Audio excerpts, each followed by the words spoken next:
एक स्थिर समाज की नींव असल में होती क्या है?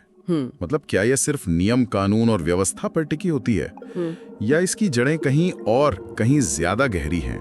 ये सवाल तो देखिए हर दौर में हर समाज ने खुद से पूछा है और अक्सर इसका जवाब हमें उन कहानियों में मिलता है जो हम खुद को सुनाते हैं, खासकर जब समाज किसी बड़े संकट से गुजर रहा हो। बिल्कुल। और आज हम एक ऐसे ही संकट के क्षण पर बात करने वाले हैं जो भगवत गीता से लिया गया है। हाँ, ये वो पल है जब अर्जुन युद्ध के मैदान में खड़े हैं और उनकी चिंता सिर्फ लड़ाई जीतने या हारने की नहीं है। नहीं, बिल्कुल नहीं। उनकी चिंता इस बात की है कि इस लड़ाई के बाद जो समाज बचेगा उसका क्या होगा। हाँ, और इसी गहरी चिंता को समझने के लिए हमारे पास एक बहुत दिलचस्प स्रोत है, the moral fabric, Krishna, Arjun and social virtue. अच्छा। ये विश्लेषण गीता के सिर्फ एक श्लोक पर केंद्रित है, लेकिन उस एक श्लोक के जरिए ये समाज के नैतिक ताने बाने की परतें खोलता है। तो आज हमारी कोशिश यही रहेगी कि इस स्रोत की मदद से हम अर्जुन की उस गहरी चिंता को समझें, ये जानने की कोशिश करें कि उस समय धर्म, महिलाओं की भूमिका और सामाजिक स्थिरता को किस नजर से देखा जाता था। बिल्कुल, चलिए इस दिलचस्प विषय में गहराई से उतरते हैं। क्योंकि अर्जुन का सवाल सिर्फ युद्ध की हिंसा का नहीं है।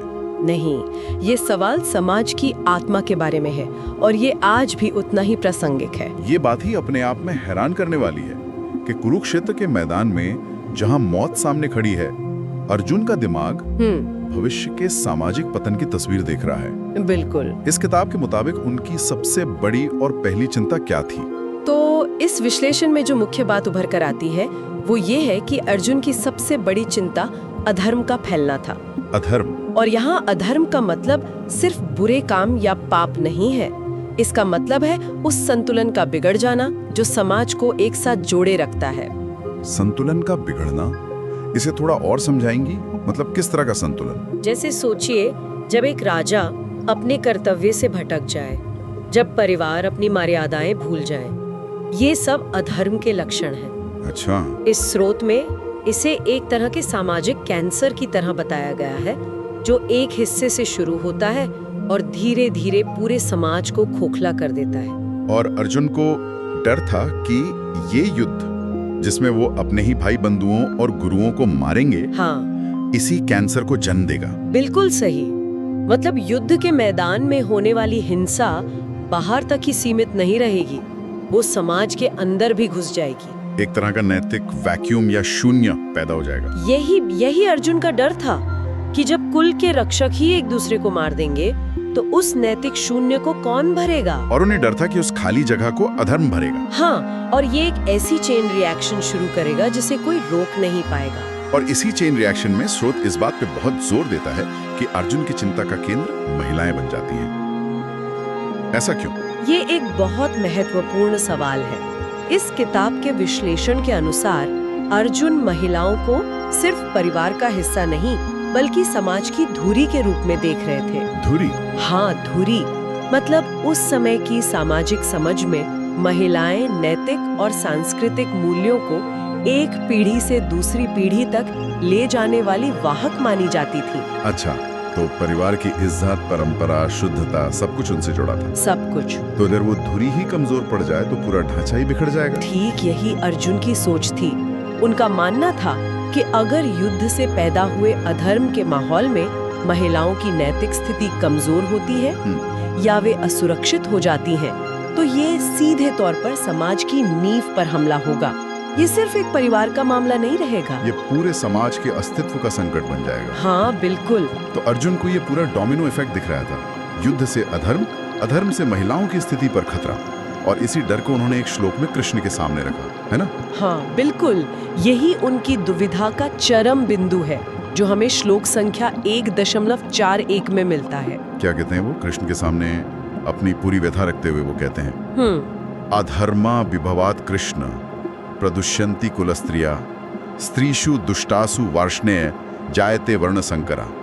चलिए इस श्लोक को थोड़ा तोड़ के समझते हैं। पहली पंक्ति है, अधर्मा विभवात कृष्ण प्रदुष्यन्ति कुलस्त्रियां। इसका सीधा मतलब क्या है? इसका अर्थ है, हे कृष्ण, जब कुल में अधर्म बहुत बढ़ जाता है तब कुल की स्त्रियां दूषित हो जाती हैं। दूषित हो जाती हैं। हाँ। यहाँ प्रदूषयन्ति शब्द बहुत महत्वपूर्ण है, जिसका मतलब है दूषित होना, बिगड़ जाना या अपने धर्म से भटक जाना। और ये सिर्फ किसी एक महिला की बात नहीं है, वो कुल स्त्रियां यानी कुल की सभी स्त्रियों की बात कर रहे हैं। हाँ, ये एक व्यक्तिगत नहीं बल्कि एक सामाजिक त्रासदी का डर है, और फिर वो दूसरी पंक्ति में इसके परिणाम की बात करते हैं, जो उनके लिए सबसे भयानक है। हाँ, स्त्रीषु दुष्टासु वार्ष्णे जायते वर्ण संकरा। क्योंकि कृष्ण, जब स्त्रियां दूषित हो जाती हैं तब वर्ण संकर उत्पन्न होता है।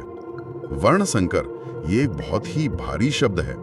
स्रोत इस अवधारणा को कैसे समझाता है? ये सिर्फ अवांछित संतान से कहीं ज्यादा गहरा है। स्रोत बताता है कि अर्जुन के लिए वर्ण संकर सामाजिक व्यवस्था के पूरी तरह से ढह जाने का प्रतीक था। पूरी तरह से ढह जाना मतलब सामाजिक अराजकता का चरम? हाँ, बिल्कुल। लेकिन क्यों? वर्ण संकर को इतनी बड़ी तबाही क्यों माना जा रहा है? इसे समझने के लिए हमें उस समाज की संरचना को देखना होगा। इस किताब के अनुसार उस समाज में हर व्यक्ति की पहचान, उसका कर्तव्य, उसकी सामाजिक भूमिका, जिसे स्वधर्म कहते थे, हाँ, वो सब उसके कुल और वर्ण से तय होती थी। वर्ण संकर का मतलब था इस पूरी व्यवस्था का घालमेल हो जाना। अच्छा, एक ऐसी पीढ़ी का जन्म होना जिसे ये पता ही न हो कि उसका समाज में स्थान क्या है, उसका कर्तव्य क्या है, उसका धर्म क्या है। हो तो ये पहचान का संकट है। जब किसी को यही ना पता हो कि उसे करना क्या है, तो समाज चलेगा कैसे? आपने बिल्कुल सही समझा। ये सामाजिक पारे के बिखर जाने जैसा था। जब समाज में हर कोई अपने तयशुदा धर्म और कर्तव्य से भटक जाएगा तो पितरों को पिंडदान कौन करेगा? हाँ, बिल्कुल। धार्मिक अनुष्ठान कौन करेगा? समाज की परंपराओं को आगे कौन बढ़ाएगा? अर्जुन की नजर में वर्ण संकर का मतलब था एक ऐसी पीढ़ी जो अपनी जड़ों से कटी हुई हो। हाँ, और ऐसा समाज अंततः नर्क की ओर ही जाता है। यही उनका सबसे बड़ा डर था। ये वाकई एक बहुत डरावनी तस्वीर है। तो अगर हम इस पूरी चर्चा को एक साथ देखें तो ये स्रोत इस एक श्लोक से क्या बड़ा निष्कर्ष निकालता है? इसका सार क्या है? मुख्य निष्कर्ष ये है कि अर्जुन के नजरिए से सामाजिक स्थिरता सिर्फ पुरुषों या योद्धाओं के कंधों पर नहीं टिकी है, बल्कि यह एक साझा और बेहद नाजुक संतुलन पर आधारित है, जिसमें महिलाओं की भूमिका केंद्रीय है। ये उस आम धारणा से अलग है जहाँ समाज को बनाए रखने का सारा भार सिर्फ पुरुषों पर देखा जाता है। हाँ, और इस विश्लेषण की खास बात यह है कि ये इसे महिलाओं की कमजोरी की तरह नहीं, बल्कि उनकी केंद्रीय भूमिका के महत्व की तरह देखता है। अच्छा। तर्क ये है कि उनका स्थान इतना महत्वपूर्ण है कि उनके नैतिक पतन से पूरा समाज ढह सकता है। ये कमाल है कि कैसे युद्ध के मैदान में एक योद्धा की व्यक्तिगत दुविधा एक इतनी गहरी सामाजिक और दार्शनिक टिप्पणी में बदल जाती है। बिल्कुल, और यही गीता की खूबी है। ये धर्म की अवधारणा को किसी पूजा पाठ तक सीमित नहीं रखता, उसे सीधे समाज की स्थिरता, शांति और संतुलन से जोड़ता है। हाँ, ये श्लोक एक सीधी कड़ी स्थापित करता है। धर्म का पालन होता है तो महिलाओं का सम्मान बना रहता है, और जब महिलाओं का सम्मान बना रहता है तो सामाजिक व्यवस्था कायम रहती है। और जैसे ही धर्म का लोप होता है, ये पूरी श्रृंखला टूट जाती है। तो संक्षेप में कहें तो आज हमने इस स्रोत के माध्यम से अर्जुन के उस गहरे डर को समझा। उन्हें लगता है कि युद्ध से जो अधर्म फैलेगा वो कुल की स्त्रियों को दूषित करेगा, जिससे वर्ण संकर जैसी स्थिति पैदा होगी और अंत में पूरा सामाजिक ताना बाना ही बिखर जाएगा। हाँ, और ये दिखाता है कि अर्जुन के लिए ये युद्ध जमीन का टुकड़ा जीतने के लिए नहीं था, ये धर्म और समाज की रक्षा के लिए था। लेकिन जब उन्हें लगा कि इस युद्ध को लड़ने का परिणाम ही धर्म का नाश होगा, तो उनके लिए युद्ध का उद्देश्य ही खत्म हो गया। बिल्कुल, इसीलिए उनके हाथ पैर कांपने लगे और उन्होंने अपना गांडीव रख दिया। ये सामाजिक संतुलन बनाए रखने में धर्म और महिलाओं की भूमिका पर एक बहुत ही सशक्त और शायद आज के दौर में विवादास्पद भी टिप्पणी है। निश्चित रूप से विश्लेषण इसी निष्कर्ष पर पहुंचता है कि एक स्थिर समाज के लिए धर्म का पालन और महिलाओं से जुड़े नैतिक आदर्शों का सम्मान मौलिक है, और इसे एक सामूहिक जिम्मेदारी के रूप में देखा गया था। हाँ, जहाँ हर किसी का आचरण पूरे समाज पर असर डालता है। और यहीं पर हमारे लिए एक सवाल भी छूट जाता है ना जी, कि कोई भी समाज हो, चाहे वो प्राचीन हो या आज का, वो अपनी नैतिक स्थिरता और अपने आदर्शों को बनाए रखने का बोझ असल में किसके कंधों पर डालता है?